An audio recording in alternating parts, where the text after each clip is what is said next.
welcome. Today we are talking about Numbers chapter 3. So, if today is your first day watching, I talk about one chapter of the Bible each day. We started back at the beginning of this year with Genesis chapter 1, and you can join us at any point, or you can go back and start at the beginning. So, in today's chapter, we see the family line of Aaron and Moses. God actually gave them instructions to record their lineage. We also see the names of the members of the tribe of Levi recorded. We read some in this chapter about how firstborn sons were to be dedicated to the Lord, and I wanted to read to you a footnote kind of about the reasoning behind that. At the time of the first Passover, God instructed every Israelite family to dedicate its firstborn son to him. And if you remember, we learned about that in Exodus. These sons were set apart to assist Moses and Aaron in ministering to the people. This was only a temporary measure, however.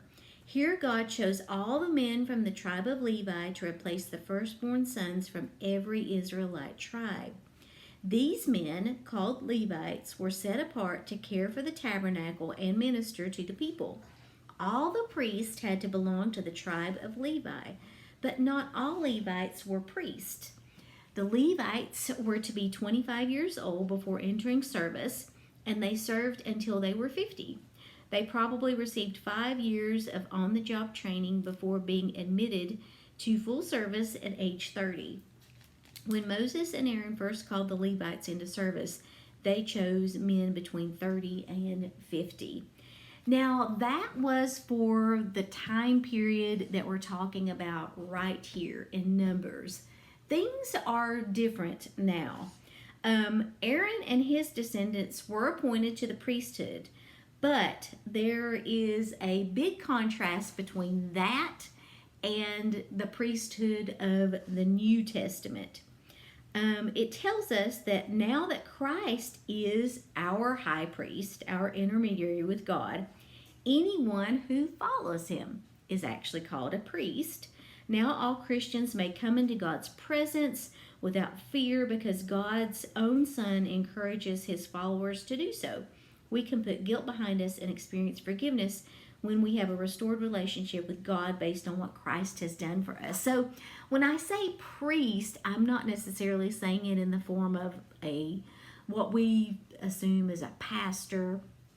If you'll remember, when we were back in Leviticus, we learned a lot about the temple, the tent temple or tabernacle, and how Aaron was the only one that could go into the most holy place, and how there were all these rules and regulations.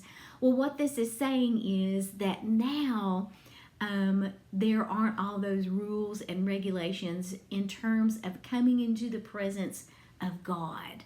We don't need an intermediary person to do that for us. Jesus is our intermediary between us and God. So we can enter God's presence at any time. You can enter it now. You can enter it when you're driving down the road. You can enter it when you're trying to go to sleep at night. There is no limit to when we can enter the presence of God now, which is such a tremendous blessing. So Numbers chapter 3, we will pick up with the next chapter tomorrow. Thank you for watching. I hope you have a great rest of your day.